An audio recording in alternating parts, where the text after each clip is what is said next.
बिस्मिल्लाहिर्रहमानिर्रहीम। अस्सलाम वालेकुम नाज़रीन कराम, मैं हूं मखदूम शहाबुद्दीन और आप देख रहे हैं मेरा फेसबुक और यूट्यूब चैनल। उम्मीद करता हूं आप सब लोग बखैर व आफ़ियत होंगे और जहां भी होंगे अपने अहले खाना समेत खुश भी होंगे और महफूज भी। नाज़रीन कराम, एक जानिब तो अहम तरीन शहरों का कंट्रोल पाकिस्तान की फ़ौज ने संभाल लिया है, जबकि दूसरी जानिब पाकिस्तान तहरीक इंसाफ की जानिब से army chief general Asim Munir को मुदाखलत का कहा गया है, क्योंकि इस वक्त सूरत हाल जो है वो बड़ी अलार्मिंग है और इस सब के अंदर मामलात जो हैं वो अल्लाह ना करे लेकिन ख़राब भी हो सकते हैं। Army chief general Asim Munir जो कि बैरून मुल्क दौरे पर थे वो भी वतन वापस पहुँच चुके हैं और काबीना का इजलास भी हुआ है। इस इजलास के अंदर कैसे हुकूमत को लेने के देने पड़ गए, इस पर भी बात करते हैं।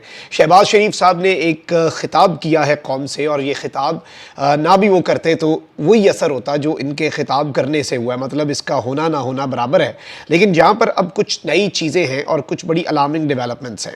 पाकिस्तान तहरीक इंसाफ पर एक नया बम गिराने की तैयारी जो है वो इस वक्त कर ली गई है और पाकिस्तान तहरीक इंसाफ जो है उसे इस वक्त बहुत ज़्यादा बड़े चैलेंजेस जो हैं अब वो दरपेश होने जा रहे हैं। और ये जो चैलेंजेस हैं ये पीटीआई को विदाउट डाउट आप अंदाज़ा नहीं कर सकते कि कितना ज़्यादा पीटीआई के लिए इसमें प्रॉब्लम हो सकती है। और अब एक नया क्रैकडाउन, एक रिन्यूड एफर्ट के साथ क्रैकडाउन जो है वो भी इस वक्त एक्सपेक्टेड है। खबरें बहुत ज़्यादा हैं, जल्दी जल्दी सारी की सारी खबरों का अहाता कर लेते हैं जो रात गए तक की खबरें हैं।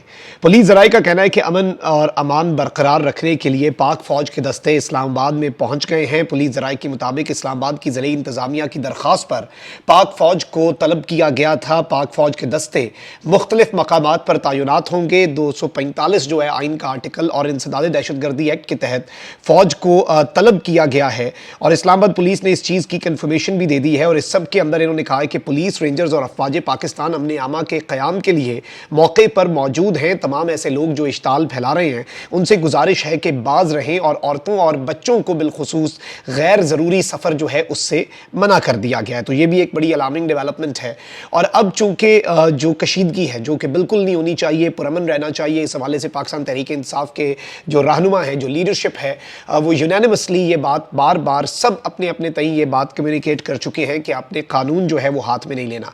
लेकिन थाना रमना जो है उसे आग लगाने का अमल जो है उस हवाले से खबर आई और एसएसपी जो है वो वहाँ पर मौजूद थे। फिर एक एसपी इन्वेस्टिगेशन जो है उसके दफ्तर को आग लगाने का वाक़या रिपोर्ट हुआ और इसके साथ ही साथ मियाँ वाली में पीटीआई कारकुनों की जानिब से ये इल्ज़ाम लगाया गया। मैं ये इल्ज़ाम इसलिए कह रहा हूँ क्योंकि यहाँ पर पाकिस्तान तहरीक इंसाफ के बहुत से लोग ये भी इल्ज़ाम लगा रहे हैं और ये भी मौक़िफ़ सामने रख रहे हैं। और क्योंकि मेरी ये कोशिश है कि बिल्कुल जो एक exact by the book coverage होनी चाहिए, किसी भी अपने ज़ाती वेस्टेड इंटरेस्ट से हटकर किसी के कहने से अपनी जो कवरेज है उसे उसके अंदाज में मोल्ड नहीं मेरे से किया जाता। ये मेरा एक मसला है। तो मैं आपको दोनों साइड्स का मौक़िफ़ सुनाऊंगा। एक जानिब ये सारी खबरें आ रही होंगी कि पाकिस्तान तहरीक इंसाफ ने ये कर दिया और जी एम्बुलेंस जो है उसे भी आग लगा दी और ये सारी चीज़ें भी। ऑल्दो इस सब के अंदर पाकिस्तान तहरीक इंसाफ के बहुत से लोग ये मौक़िफ़ दे रहे हैं कि हम तो यहाँ पर गए नहीं, यहाँ पर आग अब कैसे लग रही है। तो वो इस आग की पुरअसरारियत जो है इस पर भी सवालिया निशान लगा रहे हैं।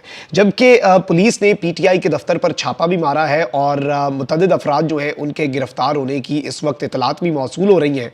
और इस सब के अंदर अब जो सूरत हाल होने जा रही है वो ये है कि इस वक्त भी जो श्रीनगर हाईवे है, इस्लामाबाद की साबका कश्मीर हाईवे, वो इस वक्त मैदान जंग बनी हुई है। और इस वक्त बिल्कुल कभी हो जाता है इस तरह का मामला कि जो कंट्रोल है वो कारकुनान के पास आ जाता है। फिर ये हमारे पास खबर आती है कि जी पुलिस कह रही है कि जी हमने ट्रैफिक के लिए खोल दिया, फिर वापस कारकुनान आ जाते हैं। तो ये इस वक्त आंख मचोली जो है वो चल रही है। लेकिन जाहिर बात है अब जो आगे चल के चीज़ें होंगी उसमें सिर्फ पुलिस अकेली नहीं होगी, उनके साथ रेंजर्स और पाकिस्तान की अफवाज जो कि आइन के आर्टिकल 245 के तहत बाउंड हैं, जब जब उन्हें बुलाया जाए तो वो शहरों में आकर इस तरह से सिक्योरिटी दें। ऑल्दो इसके ऊपर बहुत से लोग क्वेश्चन रेज कर रहे हैं। फवाद चौधरी साहब ने भी ये बड़ी दिलचस्प और एक बड़ा मानी खेज जुमला कहा कि उन्होंने कहा कि चले ठीक है, इसी बहाने पंजाब और खैबर पख्तूनख्वा में फ़ौज तो आ गई है, लगे हाथों इंतखाबात करा दें। क्योंकि पहले तो इंतखाबात के वक्त तो ये ऑपरेशंस के अंदर और दहशतगर्दी के खिलाफ कार्रवाइयों में बिजी थे।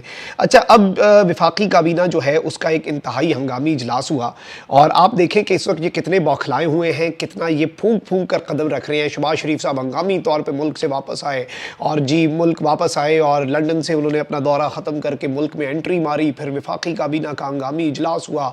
यही हो रहा था कि जी ऑल्दो अभी भी तैयारियां जारी हैं पीटीआई को कलदम जमात करार देने के लिए और इसमें गालिबन इंतज़ार किया गया है कि मज़ीद मवाद जो है वो इकट्ठा किया जाए और एक फुल फ्लेज कार्रवाई की जाए।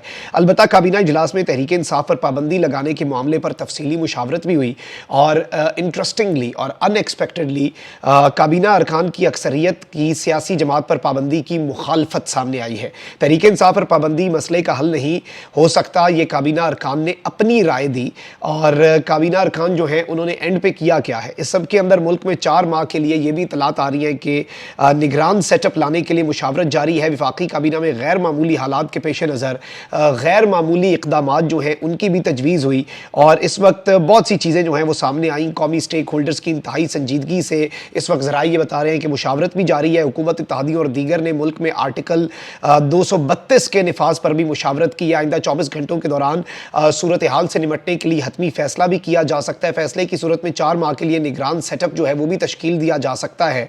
और इस सब के अंदर मौलाना फजल रहमान जो है उनका भी कहना है कि बहुत कुछ हो चुका है और आज सम्राट जो है वो आना शुरू हो जाएंगे। और अब ये कहा जा रहा है कि इस सब के अंदर वैसे वफाकी काबीना के इजलास से उम्मीदें बहुत सी थी कि ये कोई बहुत बड़ा और एक बोल्ड स्टेप लेंगे, लेकिन जो वज़रा हैं उन्होंने कोई इतना बड़ा बोल्ड स्टेप नहीं लिया। लेकिन एंड पे एक वफाकी काबीना ने ऑर्डर ज़रूर जारी किया कि जितने वफाकी वज़रा हैं उनकी तमाम रिहाइश गाहें जितनी हैं उनके ऊपर रेंजर्स को तैनात कर दिया जाए। यानी कि इस वक्त नफसा नफसी का आलम है और सबको अपनी अपनी पड़ी हुई है। ये आप देखें ना कि सब अपने अपने मामलात में, कोई ये नहीं कि PTI के ऊपर पाबंदी और इन सारी चीज़ों से ये अभी भी हिचकिचा रहे हैं। उसके बाद शहबाज शरीफ साहब ने कौम से एक खिताब किया है और मैं समझता हूँ कि इस कौम से खिताब के अंदर कोई ऐलान या कौम को एतमाद में इन्होंने क्या लेना था। कोई एक बंदा मुझे ये बता दे कि इस कौम से खिताब की अहमियत क्या है, इसका जो मरकज़ी ख्याल होता है वो क्या था, इसके अंदर जो हासिल करने वाली चीज़ होती है, जो अहदाफ थे वो क्या थे जो इन्होंने शायद हासिल किए, यानी कि वो अलग इनकी नीयत क्या थी ये करते हुए। इसमें कोई इन्होंने इस तरह की कंक्रीट, वही इमरान खान करप्शन के केस को इन्होंने जस्टिफाई किया, वही जरदारी साहब ने भी किया कि इमरान खान करप्शन केस में गिरफ्तार हुए हैं, उन्हें अदालतों का सामना करना चाहिए। वो अदालतों का सामना कर रहा है, वो बीमार तो नहीं हुआ, वो बीमारी के बावजूद आया था, वो तो व्हील चेयर पर आया था। आपने उसके साथ क्या किया, वो तो 150 मुकदमात भुगत रहा है और ये 150 मुकदमात जो हैं ये नाम लेना आसान है नाज़रीन इकराम, ये इतनी चीज़ें नहीं हैं। अच्छा, अब मैं आपको यहाँ पर ये बता दूँ कि इस वक्त बाज़ाब्ता तौर पर मुख्तलिफ जो चीज़ें हैं वो इस वक्त हो रही हैं और पाकिस्तान तहरीक इंसाफ जो है उसे दहशत गर्द कहने और दहशत गर्द एक जमात साबित करने के लिए भी बहुत कुछ जो है वो इस वक्त किया जाएगा और एक पूरा माहौल जो है वो ऑलरेडी क्रिएट किया जा रहा है। और इस सब के अंदर जो आपका आइन है उसका एक आर्टिकल है और वो आर्टिकल है 232 और ये आर्टिकल जो है ये क्या कहता है, ये प्रेसिडेंट ऑफ पाकिस्तान को डिक्लेयर करने का इख्तियार देता है कि वो स्टेट ऑफ इमरजेंसी जो है वो नाफिज कर दें, यानी मुल्क भर में इमरजेंसी नाफिज हो जाए।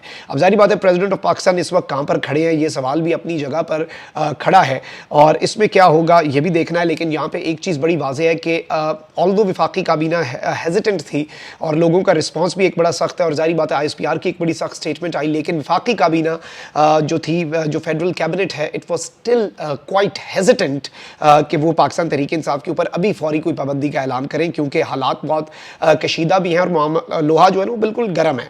अच्छा, अब यहाँ पर आप देख लें कि शहबाज शरीफ साहब ने एक तड़ी ज़रूर लगाई और वज़ीर आज़म के तौर पर उन्होंने कहा कि मुल्क दुश्मन अनासर को ख़बरदार करता हूँ कि वो अपनी सरगर्मियों से बाज आ जाएँ, दूसरी सूरत में कानून हाथ में लेने वाले शरपसंदों से आमी हाथ से निपटा जाएगा, शरपसंदों को आइन और कानून के मुताबिक करार वाकई सज़ा मिलेगी। और इन्होंने बड़ी चीज़ें कहीं कि मिसाक़े जमहूरियत और वो पूरा एक, और इन्होंने इवन कहा कि जी नवाज शरीफ नायल हुआ, बेनज़ीर भुट्टो जो हैं उनके जब उनकी असैसिनेशन हुई उसके बाद जो चीज़ें हैं। अच्छा, अब यहाँ पर मुकदमात जो है उनका सीज़न जो है वो शुरू कर दिया गया है। मैंने आपको पहले बताया कि GHQ जो है वहाँ पर जाने में 15 लोगों पर मुकदमा जो है वो सब इंस्पेक्टर जो है थाना रेस कोर्स आर बाज़ार का जो थाना है उसके SI जो है उनकी मुद्दत में दर्ज किया गया। राजा बशारत भी उसमें नामजद थे और अब लाहौर में पाकिस्तान तहरीक इंसाफ के रहनुमा हम्माद अज़हर समेत 80 कारकुनान पर गाड़ियों और अहम तनसीबात की तोड़ फोड़ के इल्ज़ाम का मुकदमा दर्ज कर लिया गया है। SHO आफ्ताब नवाज की मुद्दत में इंसदाद दहशत गर्दी एक्ट के तहत ये मुकदमा दर्ज किया गया है। और इस वक्त असद उमर साहब की अगर आप हाई कोर्ट से गिरफ्तारी देख लें तो वो भी जो इंसदाद दहशत गर्दी का खुसूसी स्क्वाड होता है उसने की है। तो इस वक्त चीज़ें किस तरफ को जा रही हैं वो जारी बात है, बड़ी अलार्मिंग है। अच्छा, अब यहाँ पर पाकिस्तान तहरीक इंसाफ जो है वो क्या दावा कर रही है, पाकिस्तान तहरीक इंसाफ दावा कर रही है कि अब तक जो एहतजाज है उसके दौरान गोलियां लगने देखने से 45 से ज़ायद, एग्जैक्ट फिगर वो 47 का दे रहे हैं, लेकिन वो कह रहे हैं कि इसमें ऑब्वियसली कुछ प्लस माइनस हो सकता है, लेकिन 45 से प्लस ये वो कंफर्म कर रहे हैं पीटीआई के सोर्सेज के जी बहुत से 45 प्लस जो पाकिस्तान तहरीक इंसाफ के कारकुनान हैं वो जान की बाजी हारे हैं। हुकूमती सतह पर अभी इस हवाले से कोई तस्दीक या किसी किस्म की कोई तरदीद जो है वो ऑल्दो नहीं की गई। अच्छा, अब यहाँ पर हामिद मीर साहब ने भी एक बहुत बड़ा दावा किया और अब से कुछ देर के बाद उन्होंने कहा है कि ग्रैंड ऑपरेशन शुरू हो जाएगा। मैंने बहुत सारी चीज़ें देखी हैं और मुझे दिखाई भी गई हैं बहुत सारी चीज़ें। अब ये कौन दिखाता है ये तो बता दें इस कौम को एक लम्हे के लिए कि ये आपको सारी चीज़ें कौन दिखाता है। सिक्योरिटी एजेंसीज के पास इस वक्त जलाओ घिराव करने वाले और आग लगाने वाले, अहम तनसीबात को नुकसान पहुंचाने वाले 90% लोगों के चेहरों की फुटेज आ चुकी है। ये फुटेज ऑलरेडी डिजिटल मीडिया के ऊपर, सोशल मीडिया के ऊपर आपको पता है कि अवेलेबल भी है और इस सब के अंदर जारी बात है कि जो सूरत हाल है वो आपके सामने है। और यहाँ पे अब जो मामलात बन रहे हैं, अब जिस तरह की चीज़ें इस वक्त सिचुएशन जो है वो क्रिएट हो चुकी है, वो बहुत से क्वेश्चंस को रेज करती है। लेकिन यहाँ पर army chief general Asim Munir जो हैं वो गालिबन पहले ओमान में थे, फिर ही वेंट टू दोहा, अब he is back to Pakistan as well. उसके बाद ISPR की स्टेटमेंट भी आई। फवाद चौधरी साहब को गिरफ्तार करने की कोशिश की जा रही है, वो सुप्रीम कोर्ट का आता छोड़ ही नहीं रहे। और बाद में फवाद चौधरी साहब ने वो पुलिस वाले को भी बुलाया, उसे दिखाया कि किसी भी केस में आप मुझे नहीं गिरफ्तार कर सकते, ये कोर्ट के ऑर्डर्स हैं, लेकिन वो गिरफ्तार करना चाहते हैं। इसलिए फवाद चौधरी साहब जो है वो रात हो सकता है कि सुप्रीम कोर्ट के अंदर ही क़याम करें, ये चीज़ भी मैं आपको बता दूँ। अच्छा, फवाद चौधरी साहब ने बैनुल अक़वामी मीडिया जो है उसे इस सारी की सारी सूरत हाल के अंदर एक इंटरव्यू दिया है और उन्होंने कुछ बातें की हैं। उन्होंने एक तो पुरअमन रहने के हवाले से भी और दीगर चीज़ों के हवाले से भी, और यहाँ तक कि उन्होंने कहा है कि मौजूदा सूरत हाल में army chief general Syed Asim Munir जो हैं उन्हें मुदाखलत करनी चाहिए। मैं ये समझता हूँ कि देखें इस वक्त सूरत हाल जो है, इससे पहले देखें कानून हाथ में किसी ने नहीं लेना, ये चीज़ बड़ी वाज़ेह है, बड़ी क्लियर है, इस पर दो टोक मौक़िफ़ होना चाहिए। कानून हाथ में अगर कोई लेता है, बिल्कुल कानून मौजूद है इस मुल्क के अंदर, बनाना रिपब्लिक हमने नहीं बनने देना, केओस जो है वो भी नहीं होना चाहिए। पुरअमन एहतजाज हक है, फ़र्ज़ है, हर शख्स का ये फ़र्ज़ है। 22 करोड़ पाकिस्तानियों को ये कॉन्स्टिट्यूशन ने एनश्राइन किया है, right to protest. No one can take this right from you, no one can snatch away this right from you. और जिस तरह से स्टेट वायलेंस गलत है, उसी तरह से कानून हाथ में लेना गलत है। ये फवाद चौधरी साहब ने बात की है, लेकिन उन्होंने इस सब के अंदर army chief general Syed Asim Munir जो हैं उन्हें मुदाखलत का ज़रूर कहा है और उन्हें यह कहा गया है कि आप इस सारी की सारी सूरत हाल के अंदर मुदाखलत करें और चीज़ों को देखें, क्योंकि ये इससे पहले कि ये बहुत देर हो जाए, इससे पहले कि मामलात जो है वो आउट ऑफ कंट्रोल हो जाए। और अब मैं ये समझता हूँ कि देखें ऑल्दो ISPR ने ये बात कही है कि इससे पहले अब अगर हसास मकामात का रुख किया गया तो आनी हाथों से निपटा जाएगा, लेकिन उससे पहले भी अगर जो नॉर्मल हाईवेज़ हैं या दीगर रोड्स हैं इस्लामाबाद के या लाहौर के जहाँ पे फ़ौज को तलब किया गया है, वहाँ पे अगर कुछ होता है तो वो भी एक तरह से डायरेक्टली लोग जो हैं उन्हें भी सब्र तहम्मुल का मुज़ाहरा करना होगा और बहुत देखभाल कर और फूंक फूंक कर कदम रखना होगा। अल्लाह ताला पाकिस्तान पे रहम करे, पाकिस्तान के लिए दुआएं हैं, जो पाकिस्तान के हक़ में बेहतर है अल्लाह करे वही हो। इस पे तो हर शख्स आमीन कहेगा, और जो आमीन इस पे कहते हुए हिचकिचाए वो अपने गिरेबान में झांक ले। अल्लाह पाकिस्तान के अंदर मामलात उस तरफ लेके जाए जो पाकिस्तान के हक़ में बेहतर हैं। आमीन सुम्मा आमीन। अल्लाह निगहबान पाकिस्तान।